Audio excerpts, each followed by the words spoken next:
Hi friends, இன்னைக்கு நம்ம ஒரு சூப்பரான சைட் டிஷ் ரெசிபி தான் பார்க்க போறோம். இட்லி, தோசை, பூரி, சப்பாத்தின்னு எல்லாத்துக்குமே இது பெர்ஃபெக்ட்டான காம்பினேஷனா இருக்கும். ரொம்ப சிம்பிள், just 10 minutesல இந்த ரெசிபி செஞ்சு முடிச்சிடலாம். வாங்க இந்த ரெசிபி எப்படி செய்யறதுன்னு பார்க்கலாம். முதல்ல ஒரு கடாயில 3 டேபிள்ஸ்பூன் அளவுக்கு எண்ணெய் சேர்த்துக்கோங்க. அடுத்ததா 1/2 டீஸ்பூன் அளவுக்கு சோம்பு சேர்த்துக்கலாம். இது நல்லா பொரிய விட்டுக்கோங்க. அடுத்ததா 3 வெங்காயத்தை நல்லா நீல வாக்குல இந்த மாதிரி நல்லா நறுக்கி அதையும் சேர்த்து கலந்து விட்டுக்கலாம். இது ஒரு 2 நிமிஷத்துக்கு நல்லா வதக்கி விட்டுக்கலாம். அடுத்ததாக இதுக்கு தேவையான அளவுக்கு உப்பு சேர்த்துக்கோங்க. 2 பச்சை மிளகாவை நறுக்கி சேர்த்துருக்கேன். கூடவே ஃப்ரெஷ்ஷான கருவேப்பிலையும் கொஞ்சம் சேர்த்து இது ஒரு 2 நிமிஷம் போல் ஹை ஃப்ளேமில் வச்சு நல்லா வதக்கி விட்டுக்கோங்க. ஜஸ்ட் 10 மினிட்ஸில் இந்த ரெசிபியை செஞ்சிடலாம். முட்டை வேகிற நேரத்தில் இந்த மசாலா நீங்கள் ரெடி பண்ணிட்டீங்கன்னா 10 மினிட்ஸில் இந்த ரெசிபி முடிஞ்சிடும். அடுத்ததாக 1 டேபிள் ஸ்பூன் அளவுக்கு இஞ்சி பூண்டு விழுது சேர்த்துக்கோங்க. இதையும் ஒரு 2 நிமிஷத்துக்கு நல்லா கலரி விட்டுக்கலாம். நான் இந்த ரெசிபிக்கு 6 முட்டை எடுத்திருக்கேன். அந்த முட்டையை ஒரு பக்கம் வேக வச்சுட்டு இந்த மசாலா நான் ரெடி பண்ணியிருக்கேன். அதே மாதிரி நீங்களும் பண்ணிக்கோங்க. இப்போ வெங்காயம் நல்லா வதங்கி வந்திருக்கு. அடுத்ததாக இதில் 3 தக்காளியை நல்லா மிக்சியில் அடித்து பேஸ்ட்டாக அதை சேர்த்துக்கிறேன்.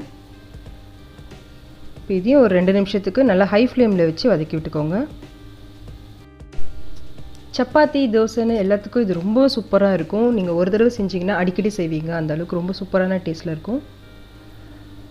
அடுத்ததாக மசாலாவெலாம் சேர்த்துக்கலாம். 1 டேபிள் ஸ்பூன் அளவுக்கு மிளகாய்த்தூள், 1 டேபிள் ஸ்பூன் அளவுக்கு தனியாத்தூள், 1/2 டீஸ்பூன் அளவுக்கு சீரகத்தூள், 1/4 டீஸ்பூன் அளவுக்கு மஞ்சள் தூள், அடுத்ததாக 1/2 டீஸ்பூன் அளவுக்கு மிளகுத்தூள். இது எல்லாத்தையும் சேர்த்து லோ ஃப்ளேமில் வச்சு நல்லா கலந்து விட்டுக்கோங்க. ஹை ஃப்ளேமில் வச்சிங்கன்னா மசாலாவெலாம் தீஞ்சு போயிடும். லோ ஃப்ளேமில் வச்சு இது நல்லா கலரி விட்டுக்கலாம். இப்போ இது ஒரு 2 நிமிஷத்துக்கு நல்லா வேகட்டும். 2 நிமிஷம் கழித்து 1 கப் அளவுக்கு தண்ணி சேர்த்துக்கோங்க. இப்போ இதை நல்லா கலந்து விட்டுக்கோங்க. ஒரு 3 நிமிஷத்துக்கு இது நல்லா கொதி வரட்டும்.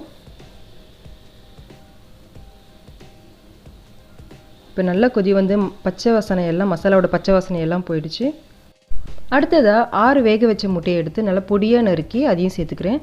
நீங்கள் முட்டையை சாப்பிட மாட்டீங்க அப்படின்னா பன்னீர், உருளைக்கிழங்கு, மஷ்ரூம் இதெல்லாம் கூட நீங்கள் முட்டைக்கு பதிலாக யூஸ் பண்ணிக்கலாம்.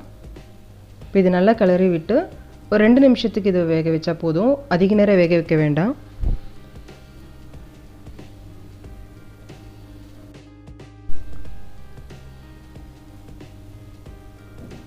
இப்போ அடுத்ததாக ஃப்ரெஷ்ஷான கொத்தமல்லி தழையை பொடியாக நறுக்கி அதையும் சேர்த்துக்கலாம். அவ்வளோதான் ஃப்ரெண்ட்ஸ், சூப்பரான ஒரு சைட் டிஷ் ரெசிபி ரெடி பண்ணியாச்சு. இது சப்பாத்தி, இட்லி, தோசைக்கு எல்லாத்துக்குமே ரொம்ப சூப்பரான காம்பினேஷனாக இருக்கும். கண்டிப்பாக இதை ட்ரை பண்ணி பார்த்துட்டு எப்படி இருந்துச்சுன்னு எனக்கு கமெண்ட் செக்ஷனில் சொல்லுங்கள். ஃபர்ஸ்ட் டைம் அம்மாடி கிச்சன் பார்க்குறவங்க அம்மாடி கிச்சனுக்கு சப்ஸ்கிரைப் பண்ணிக்கோங்க. பக்கத்தில் இருக்க பெல் பட்டனையும் ப்ரெஸ் பண்ணிக்கோங்க. Thank you friends.